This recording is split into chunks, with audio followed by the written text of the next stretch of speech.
क्या बकवास कर रहे हो? और भट्टी साहब नाराज होने वाली क्या बात है? जब मैच पर बट्टी लग सकती है तो फिर आप कौन से मट्टी प्रूफ हैं?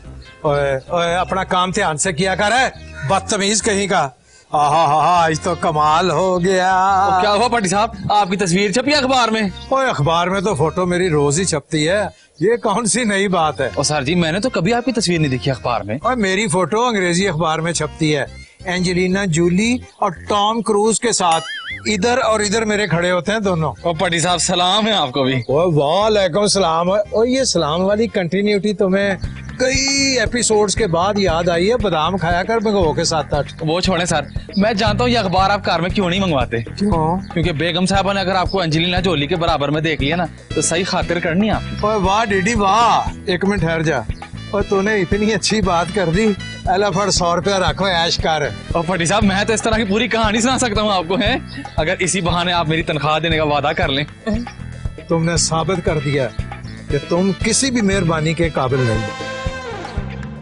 ओए अखबार में लिखा हुआ है कि एक अंग्रेज नवाब का 200 साल पुराना कोट लंदन में 1 लाख पाउंड में बिक गया। वो 200 साल पुराना नवाब, वो सर जी इतने टाइम तक जिंदा कैसे था? ओए अनपढ़ा जाहिला, अंग्रेज नहीं, कोट 200 साल पुराना था। वो क्या टाइम आ गया भट्टी साहब, हम गरीब अपने पुराने कपड़े खैरात करते हैं और अंग्रेज अपने पुराने कपड़े बेच रहे हैं। ओए वो तेरी तरह लंडे के कपड़े नहीं, वो एंटीक है, एंटीक। क्या होते हैं सर? 3-4 दफा कहो एंटीक। एंटीक। इतना बुरा मुंह बना के ना कहो, सिंपल कहो एंटीक। जैसे जैसे चीजें पुरानी होती जाती हैं वैसे वैसे उनकी कीमत बढ़ जाती है। ओह, और जैसे हमारी बेगम साहबा। ओ फिड़ेमुत तेरा, वो तो जब नई थी ना तब भी मुफ्त वाली हालत में थी। और समझ गया सर जी, जैसे मेरी तनख्वाह और जैसे जैसे पुरानी होती जा रही है वो महंगी होती जा रही है। हाय हाय हाय, इसीलिए मैं तनख्वाह नहीं देता तुम्हें मेरे प्यारे, और तुम मुझे दुश्मन समझते हो। और भट्टी साहब आप सस्ती करके ही दे दें, बल्कि पूरी दे दें। ना डीडी ना, मैं तेरा नुकसान करके अपना नाम जालिमों में नहीं लिखवाना चाहता। एक लफ्ज भी तुमने बोला तो मैं सबसे ऊपर जालिमों में अपना नाम लिखवा लूंगा। वो भट्टी साहब तनख्वाह देंगे? नहीं, 2-4 ए ऐसे और ऐसे दे के, वो भी कानों के नीचे। चल दफा है, शक्ल देखी तुमने तनख्वाह लेने वाली? बदतमीज कहीं का।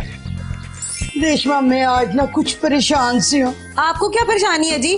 खैर से इतना मशहूर शौहर है, बड़ा सा घर है, खुला खर्चा है, और तो और मेरे जैसी प्यारी सी हसीन सी खिदमत करने वाली नौकरानी भी है। लेकिन तू सबसे अहम बात तो भूल ही गई है। अब वो कौन सी जी? एक जवान जहान फुल टाइम कुंवारी नन जो मेरे सीने पे मूंग डाल रही है, यही तो मसला है सारा। कोई बात नहीं जी, अगर आपको मूंग पर एतराज है तो माश की दाल कर लेते हैं। और जाहिल औरत पागल, मूंग और माश की दाल की बात नहीं, एक मुहावरा है। तो फिर परेशानी किस बात की है? ज़ारा की है, ज़ारा की। ये तो मेरे सर पे ही आके बैठ गई, पता नहीं कदू मेरी जान छोड़ेगी। जब उनकी शादी होगी। शादी कदू होएगी? जब कोई रिश्ता आएगा। फिर रिश्ता कदू आएगा? ये तो जी मुझे नहीं पता, ये तो आप लड़के वालों से पूछें। जब तुम कह नहीं सकती हो तो बोल क्यों रही हो? क्योंकि बेगम साहिबा आप पूछ ही तो जा रही है मुझसे। जा मेरी जान छोड़, मेरे दिमाग दे दही ना बना। मैं अगे ही बड़ी परेशान हूँ, रो रो के मैं थक गई, इतनी कमजोर हो गया, वेट मेरा लूज हो गया। जा। लो जी, गरीब की कोई जिंदगी है, बोले तो बुरा, ना बोले तो बुरा। जिंदगी का सफर।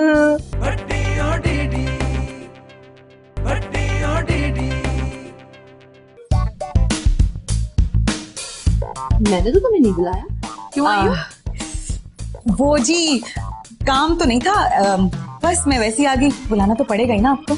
लेकिन मुझे तो कोई काम नहीं है तुमसे। चले ठीक है, काम नहीं था लेकिन काम की बात जरूर थी।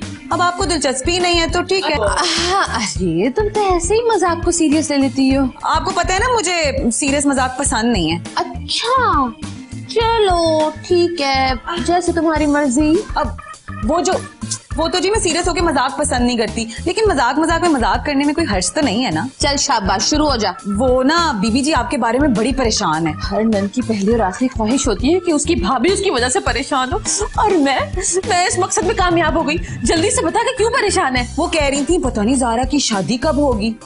फिर तुमने क्या कहा? मैंने कहा जी हो जाएगी, अभी उनकी उम्र ही क्या है। ऐथे रख। मैंने कहा जी हर अरे गहरे से थोड़ी वो शादी करेंगी, उनके लिए तो कोई शहजादा आएगा। ऐथे रख। फिर तो भाभी और जल्द भुन गई होंगी। हाँ जी, और बोल रही थी कि तुम बड़ी तरफदारी कर रही हो उनकी। फिर तूने क्या कहा? मैंने कह दिया कि बीबी जी मेरा इतना ख्याल जो रखती हैं, तो क्यों ना करूं तारीफें। वैसे रेशमा एक बात है, जितनी तारीफें तूने मेरी कर दी है ना, उसमें ये एक छोटा मामूली सा नोट बनता नहीं है, कोई बड़ा नोट बनता है। रुक, ओहो बड़ा नोट तो है ही नहीं, चल बाद में हिसाब कर लेंगे। कोई बात नहीं जी, मैं छोटे नोट से गुजारा कर लूंगी, दे तो सही। जिस दिन तूने मेरी मौजूदगी में भाभी के सामने ये सारी तारीफें की ना, उस दिन तुझे ये नोट मिलेगा। जा।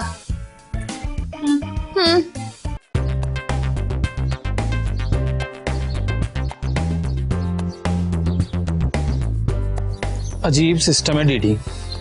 और जिंदा गरीब के पास पहनने के लिए कपड़े नहीं है, और मरे हुए अमीर के कपड़े कितने महंगे बिकते हैं। डीडी, ओ डीडी। ओ यार, एक तो बेगम साहबा ना इस कार में शैतान काम कर रहा होता ना, और वो भी रेजिग्नेशन दे देता। आ रहा हूं बेगम साहबा। डीडी, ओ डीडी डीडी। ओ जी बेगम साहबा। तू मेरी पहली आवाज पे क्यों नहीं आ जाता? बेगम साहबा मेरी शादी नहीं हुई ना, मेरी प्रैक्टिस नहीं है। बहुतिया गल्ला ना बढ़ा, जल्दी ना रे ये पुरानी गठरी ले जाके पुरानी चादरों के साथ स्टोर में मिक्स कर दे। ठीक है बेगम साहबा। हाँ। बेगम साहबा खांदिया कि ना खाना में चुकदिया किस तरह डरना है, चल इधर से भाग। पुरानी चादरों को स्टोर में बंद करने का आइडिया अच्छा है। वैसे पट्टी साहब भी बड़े पुराने हो गए ने, अगर सुन ना रहे हो जाके स्टोर में बंद करके कस के किले लगा देनी चाहिए दरवाजे को। आहो अभी आ जाएंगे। क्या हुआ?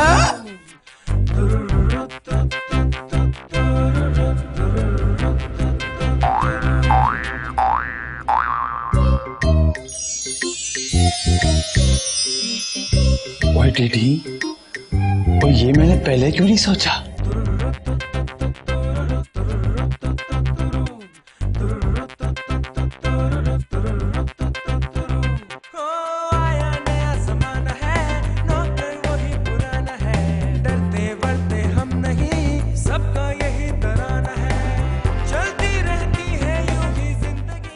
वो आप लोग भी हो? एंटीक बना रहा हूं हैं। ओ आ गया।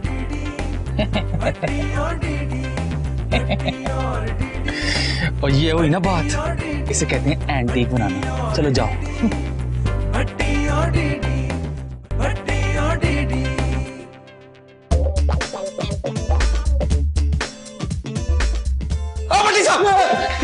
ओ पट्टी साहब, मुझे ना आपसे एक चीज चाहिए थी। बस तनख्वाह ना मांगना, बाकी सब खैर है। और सर जी शायद इसके बाद मुझे तनख्वाह की भी जरूरत ना पड़े। क्यों, तू जहर मांगने लगा है जिसे खा के तू इस फालतू जिंदगी से छुटकारा पालेगा? और ना सर जी, आप मुझे ना उसका कांटेक्ट नंबर दे दें जो आदमी पुरानी चीजें खरीदता है। वो ये पिछली गली में अख्तर भाई है कबाड़िया, वहाँ चला जा। और ना सर जी, मैंने कपड़ा बेचना है। अच्छा कपड़ा, तो फिर इंतजार कर भी रद्दी बाटली वाले का। वो आएगा, उसे जूते देना, पुराने कपड़े देना, और उससे बर्तन नए नए लेना। मेरे लिए ना बड़ा प्याला लेना फलूदे वाला। और वैसे तो सर जी आपके पास इतना बड़ा कार है, इतने सारे पैसे हैं, पर आपके पास सोच अच्छी नहीं है। और ना मैंने कपड़ा बेचना है, ना ही मैंने लोहा बेचना है, वो मैंने एंटीक बेचना है। एंटीक। एंटीक?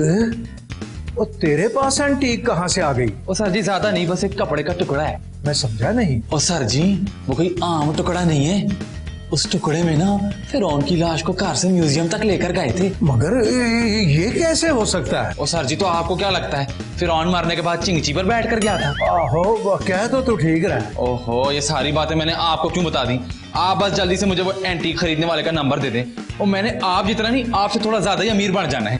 अपना डीडी बेटा, बात ये है कि नंबर तो मैं तुम्हें दे दूं, लेकिन ये एंटीक्स खरीदना बेचना ये बड़ा लंबा झंझट है, बड़ी मत्थामारी करनी पड़ती है। तू मेरा बेटा ऐसा कह रहे, तू ये एंटीक ना मुझे बेच दे, मैं ये सारी फटीक खुद ही ले लूंगा। ओह नाना सर जी, आप मेरी खातिर इतनी तकलीफ क्यों उठाएंगे? डीडी तुमने दिल तोड़ दिया है, तू मुझे गैर समझता है, जबकि मैंने हमेशा तुम्हें अपना समझा। और तभी आज तक आपने मेरी तनख्वाह नहीं दी। और दे देंगे, तनख्वाह कौन सी कोई इतनी बड़ी है, तुम्हें पूरी तनख्वाह भी दे देंगे, और 50,000 रुपए हम तुम्हें इस एंटीक के भी दे देंगे। और क्या याद करेगा, किसी रईस से पाला पड़ा। और ठीक है पट्टी साहब, और जैसे आपकी मर्जी।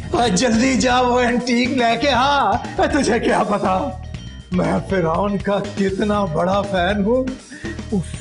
जी पट्टी साहब, और तभी आपकी हरकतें भी उससे बहुत मिलती हैं। शरीर कहीं का वो तू तो बहुत खुरदरा है, लगता है तू इससे पहले रेगमाल से शेव करता रहा या फिर दीवार के साथ ऐसे अपना मुंह रगड़ता रहा। ये जल्दी लेके आ। बस ये एंटीक बेचूंगा तो करोड़पति नहीं अरबपति हो जाऊं तो मेरा नाम भी पनामा लीक्स में आने ही वाला हो जाए। हेलो, अस्सलाम वालेकुम जी, मैं पट्टी एक्टर अर्ज कर रहा हूँ। जी बस अर्ज ही कर सकता हूँ। इस वक्त जो काम की हालत है जनाब, उसके बाद तो मैं सिर्फ फर्ज ही कर सकता हूँ। जी हाँ, इसलिए फोन किया जनाब कि मैं आपको एक बहुत पुरानी और नादिर चीज बेचना चाहता हूँ, एंटीक। बात तो तब बनेगी ना जब आप आके देखेंगे। जी मैंने भी एक बार बगैर देखे सोचे समझे कि किसी तरह का सौदा किया था, शादी करके आज तक बात बिगड़ी हुई है, सुलझ के नहीं दे रही। जी हाँ, कैश नकद लूंगा मैं। हाँ उसी वक्त। अरे परफॉर्मेंस भी दिखाएंगे आपको। हाँ, लेकिन आप आए तो बस सारे काम छोड़ के आ जाएं, आप जल्दी आ जाएं। जी ओके, अल्लाह हाफिज। था यकीन कि आएंगे ये नोटा कभी, था यकीन कि आएंगे ये नोटा कभी, उनसे होवेंगी मुलाकातां कभी। वाह डीडी, मेरे से तो तेरी रोज मुलाकात होती है, बड़े गाने गा रहे हैं। वो आज ना स्पेशल दिन है, चल जल्दी से तैयार हो जा। कहाँ ले जा रहे हैं? और सी व्यू। अच्छा, तभी स्पेशल है। चल जा, मैं नहीं जाती। चल ना रेशमा, और सी व्यू पे सैर भी कराऊंगा और भुट्टा भी खिलाऊंगा। अरे 50 रुपए के भुट्टे के लिए तू 300 रुपए का किराया खर्च करेगा, ऐसा कर यहीं ले आ। और मैं तुझे सैर पर ले जा रहा हूँ, तेरे नखरे खत्म नहीं हो रहे। और जहाँ नहीं जाना तो नहीं जा, मैं वहाँ अपनी जुगाड़ खुद कर लूंगा। क्या? अच्छा ठीक है, खाली भुट्टे से पेट थोड़ी भरेगा, खाना भी तो खिलाएगा ना? और खाना भी खिलाऊंगा, और जो वेटर होगा ना उसे टिप भी दूंगा। बड़ा हवाओं में उड़ा है ना? तो फिर जल्दी कर, इससे पहले मेरा फ्यूल खत्म हो जाए और मैं क्रैश लैंडिंग कर जाऊं। जल्दी जाओ और बेगम साहबा से छुट्टी लेकर आओ। अच्छा ठीक है, जाती हूँ, छुट्टी लेकर आती हूँ, थोड़ा काम तो कर लूं। और छड़ दे सफाई। और मैं ना पहले अपनी तनख्वाह के चक्कर में हलाल हो रहा हूँ, तुझे अपनी तनख्वाह हलाल करने की जरूरत नहीं। आहो। हाय दीदी, कितना अच्छा है ना? वाह दीदी, सी व्यू, भुट्टे और टुल्ले नहीं, फंस जाऊंगा। रेशमा, और रेशमा टाली दे थले बेके हूँ बेके पटिया वे पटिया करिए प्यार दिया गल्ला हो। बेगम साहिबा जी, बेगम साहिबा।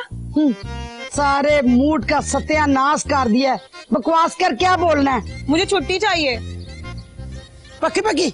नहीं जी, मैं कौन सा आपकी नंद हूँ जो आप मुझे पक्की छुट्टी कराने पे तुली हुई है? नंद तो नहीं हो, मगर सौकन बनने की पूरी कोशिश की है तुमने। तौबा करें जी, कहाँ मैं और कहाँ साहब जी। ये लड़ाई तो तू अगले एपिसोड के लिए छोड़ देना।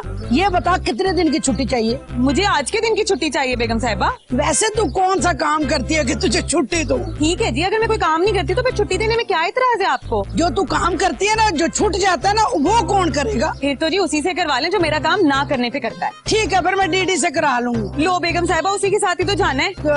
किथे जाना है? सीवीओ भुट्टा खाने। उसके पास पैसे किधर से आए? जहाँ से भी आए हो, मुझे उससे क्या, मुझे तो भुट्टा खाने से गर्ज है जी। नहीं रेशमा नहीं, पहले फैसला पैसे दोएगा, फिर गल आगे बढ़ेगी। तो बेगम साहिबा, वो हमारे जाने के बाद भी आप भट्टी साहब से पूछ सकती हैं। लेकिन मुझे तो जानना है ना कि डीडी के पास पैसे आए और भट्टी साहब ने उसको पैसे दिए और मुझे नहीं बताए। गरीब की खुशी नहीं देखी जाती आपसे। चल चुई जा यहाँ से, तेरी तो खुशी वैसे नहीं बर्दाश्त होती।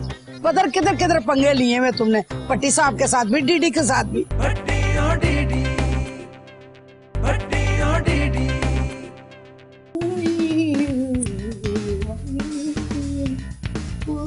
भाभी, खैर, ये आप मेरी चोरी चोरी कौन सी इंक्वायरियां करवाती रहती हैं? तुमने कौन सी ऑफशोर कंपनियां खोली हुई है जिनकी मैं इंक्वायरी कराती रहती हूँ? ओह, तो फिर रेशमा से सुबह क्या बात हो रही थी? मैं उससे मुंह ही नहीं लगाती चूई से, तो इंक्वायरी क्या करूंगी? ओह, मेरे सामने मुंह नहीं लगाती और मेरे पीठ पीछे ज़ारा की शादी कब होगी? कोई क़यामत नहीं आगे जो पूछ लिया तो। वो तो मैं वैसे बहाने बहाने से उसके कान में बात डाल रही थी कि शायद तुम्हारे जोड़ के उसके खानदान में कोई लड़का हो। क्या? मैं ज़ारा एक्टर भट्टी की बहन नौकरों के खानदान में शादी करूंगी? तो फिर क्या हुआ, मैंने तो नौकरों से भी गिरे हुए खानदान में ब्याह किया है। मैं अभी बताती हूँ भाईजान को। उसको बताने की जरूरत नहीं, उसे पहले से पता है। नौकरों से गिरे हुए खानदान का? ओ नहीं, उनकी मुझसे बल्कि मेरी उनसे। मुंह ना खोल, जाके दरवाजा खोल। वड्डी आई।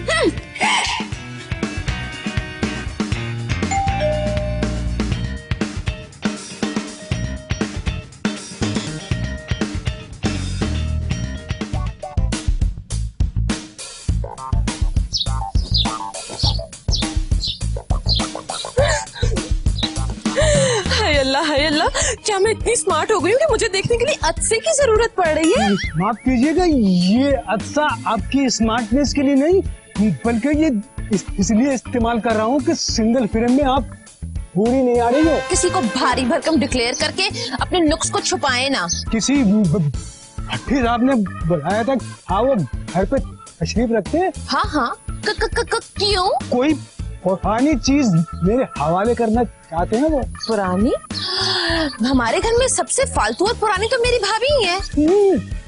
फालतू नहीं है, कीमती चीज है। भाईजान के पास ऐसी कौन सी कीमती चीज है जिसका मुझे नहीं पता? सारी बातें यहीं पे खड़ती रहेंगी, अंदर आ जाओ। हाँ आइए, क्यों नहीं। आपको कुछ खबर भी है कि कार में क्या हो रहा है? घर में तो जो हो रहा है उसका तो मुझे पता नहीं, लेकिन तुम्हें सामने बैठी देखकर मेरे दिलो दिमाग पर टॉर्चर हो रहा है। तुसी इतने बैठ के चवला मारते रहो। डीडी जो है ना, रेशमा को लेके सीव्यू जा रहा है। क्या मतलब?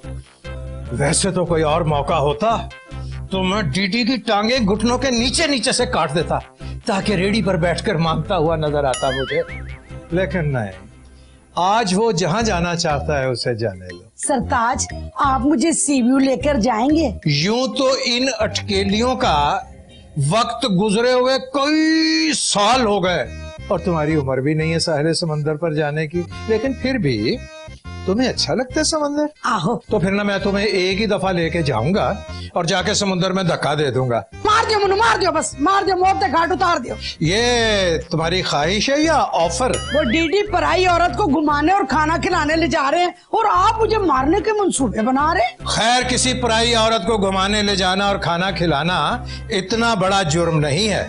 तुम कहो तो मैं रेशमा को डीडी से भी अच्छी जगह पर लेके जा सकता हूँ। तो उसको नहीं, मुझे लेकर जाएं। और ले जाएंगे, तुम्हें भी ले जाएंगे, बस जरा सौदा हो जाने दो।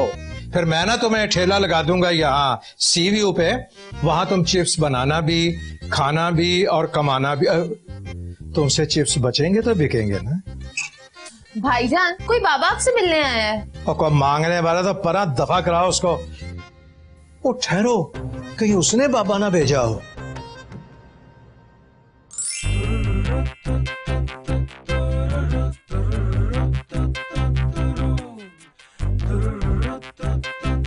जनाब, ये पीतल और लकड़ी का बना हुआ है, इसमें मंशियात नहीं है। अगर ये हेरा अब ये मसीह में बना होता ना तो हमको पता है कि इसकी कितनी कीमत होती। मुझे भी नहीं पता, शायद उस जमाने में इसका रवाज नहीं होगा। ये बात आप ही कर सकते हैं क्योंकि आप भी उसी जमाने के मॉडल है ना। आप भी भट्टी है ना? जनाब, आप ये शीशा हटा के देखेंगे तो मैं ही भट्टी निकलूंगा। आप भाईजान ये कह रहे थे कि आपके पास कोई कीमती चीज है। भट्टी साहब, आपने यही बताया था ना? जनाब, जरा सा इंतजार कीजिए, मैं वो चीज लेके आऊं जिसका मैंने आपसे जिक्र किया था। भाईजान, डीडी से मंगा लेना। उस खबीस को इसका पता भी नहीं चलना चाहिए। मैं अभी हाजिर हुआ। बिल्कुल, आइए। चलो।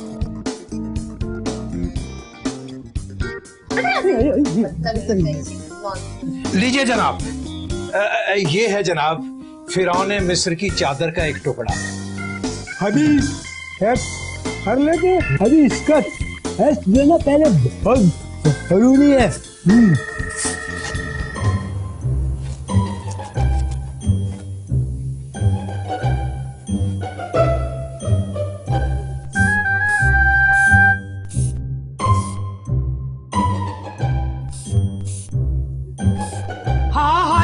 भी चादर का टुकड़ा है, मैंने जो दीदी को दिया था कि स्टोर में रख दे। वो खबीस तो मुझसे इस टुकड़े के 50,000 रुपए ऐंठ के ले गया। हाँ आप लोगों ने ना बहुत क्या कर लिया। अब जरा मेरी बात थाम के सुनो। क्या? मेरे यहाँ पर आने की और इसके ये ऐश करने के जो फीस है ना, पूरे 2 लाख रुपए हैं। 2 लाख। और हाँ, मैं भी पेमेंट कैश लूंगा। कैश। क्या? जी।